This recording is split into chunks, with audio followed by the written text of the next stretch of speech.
Shalom Bapak Ibu, izinkan saya dari tempat ibadah kami di Jesus People Ministry Kota Malang. Kita ibadah di Mall Malang Town Square, Matos.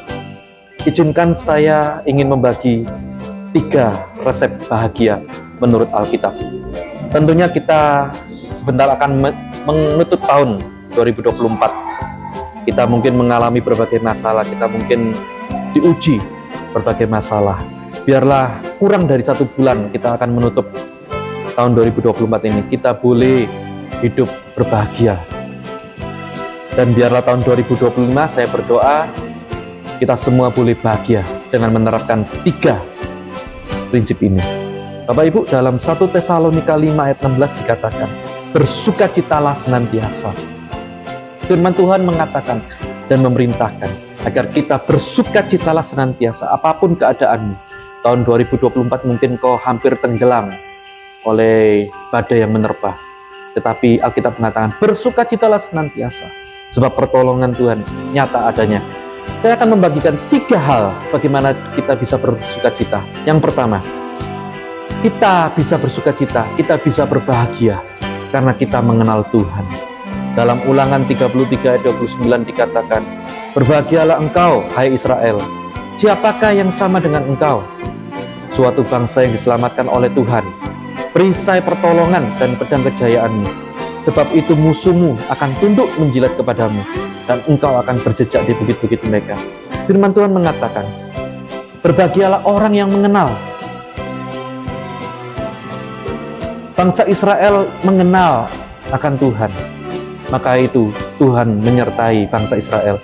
Bapak Ibu, dalam kitab yang lain juga dikatakan, dalam Hosea 4 ayat 6 dikatakan, umatku binasa karena tidak mengenal Allah. Biarlah kita saat ini boleh mengenal Tuhan, pribadi Tuhan lebih-lebih lagi. Bagaimana cara kita mengenal Tuhan? Salah satunya antara lain adalah kita rajin beribadah. Kita setiap minggu datang untuk beribadah. Ibadah online itu bagus, tetapi kita lebih bagus. Dalam Ibrani dikatakan, janganlah engkau menghindari pertemuan-pertemuan ibadah seperti yang dibiasakan oleh orang-orang pada umumnya. Firman Tuhan mengatakan, biarlah kita boleh tetap datang pada pertemuan-pertemuan ibadah yang dilaksanakan. Biarlah melalui pertemuan-pertemuan ibadah tersebut, kita semakin mengenal Tuhan. Kita mengetahui isi apa hati Tuhan. Banyak orang juga berkata, buat apa kamu ke gereja? Tujuannya apa? Kalau kita menjawab tujuannya untuk mencari Tuhan, mereka akan menjawab, bukankah Tuhan sudah ada di hati? Kenapa kita harus mencari Tuhan lagi kalau Tuhan sudah ada di hati kita? Pertanyaannya yang besar adalah, apakah Tuhan, apakah engkau sudah ada di hatinya Tuhan? Oke, benar, kalau Tuhan ada di hatimu. Tetapi pertanyaan besar adalah, apakah engkau sudah di hatinya Tuhan? Maka dari itu Bapak Ibu, kita perlu mencari tahu. Lewat mana? Lewat ibadah setiap minggunya. Saya himbau Bapak Ibu untuk dapat beribadah setiap minggunya. Yang belum punya tempat ibadah boleh bergabung bersama dengan kami di Jesus People Ministry. Kita ada di Malang Town Square, di lobi depan, sebelahnya Oppo Seluler.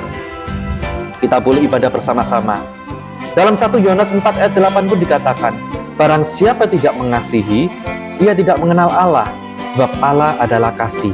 Dikatakan di sini, bagaimana cara kita mengenal Allah? Yaitu melalui kasih. Bapak Ibu, kasih kita perlu kita terapkan dalam kehidupan kita, dalam sekeliling kita. Karena kasih itu adalah Allah itu sendiri. Yang kedua, bagaimana cara kita bisa berbahagia menurut Alkitab? Yaitu karena kita mempunyai hati yang benar. Bapak Ibu, mungkin dulu dosa masa lalu, ya biarlah masa lalu. Masalah hati kita yang mungkin tidak benar di hadapan Tuhan, biarlah itu menjadi masa lalu kita. Dan kita sudah tinggalkan, kita bertobat, kita membenahi masa depan dengan Tuhan. Dalam kitab Mazmur 1 ayat 1 dikatakan, berbahagialah orang yang tidak berjalan menurut nasihat orang fasik, yang tidak berdiri di jalan orang berdosa, dan yang tidak duduk dalam kumpulan pencemooh. Kitab Mazmur ini mengatakan, berbahagialah orang yang tidak berjalan menurut nasihat orang fasik. Yang artinya apa? Yang kita hatinya itu tidak menyeleweng. Hati kita itu diminta untuk menjadi hati yang benar. Milikilah hati yang benar. Biarlah melalui hati yang benar kita bisa pulih tenang hidup kita dan kita pulih hidup berbahagia. Yang ketiga, bagaimana cara kita bisa bahagia? Yang terakhir, kita bahagia karena kita memberi. Dalam Kisah Para Rasul 20 ayat 35 dikatakan, dalam segala sesuatu telah kuberikan contoh kepada kamu, bahwa dengan bekerja demikian kita harus membantu orang-orang yang lemah dan harus mengingat perkataan Tuhan Yesus. Sebab ia sendiri telah mengatakan, adalah lebih berbahagia memberi daripada menerima. Alkitab sendiri mengatakan, adalah lebih berbahagia orang yang memberi daripada menerima. Biarlah, kalau engkau ingin berbahagia, mungkin hatimu saat ini kosong, hatimu mungkin saat ini suntuk, atau anak muda zaman sekarang mengatakan bad mood, mungkin engkau kurang memberi. Mulai saat ini, ayo kita belajar memberi. Memberi kepada Tuhan, memberi kepada sesama, kepada keluarga. Kita saling memberi. Biarlah melalui pemberian kita itu, kita bisa berbahagia.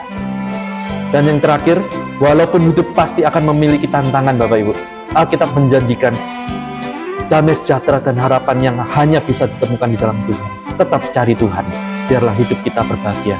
Saya dari tempat ini mengatakan, mau mengucapkan selamat Hari Natal tahun 2024 dan tahun baru 2025. Semoga kita boleh berbahagia senantiasa. Tuhan Yesus memberkati kita semua. Amin.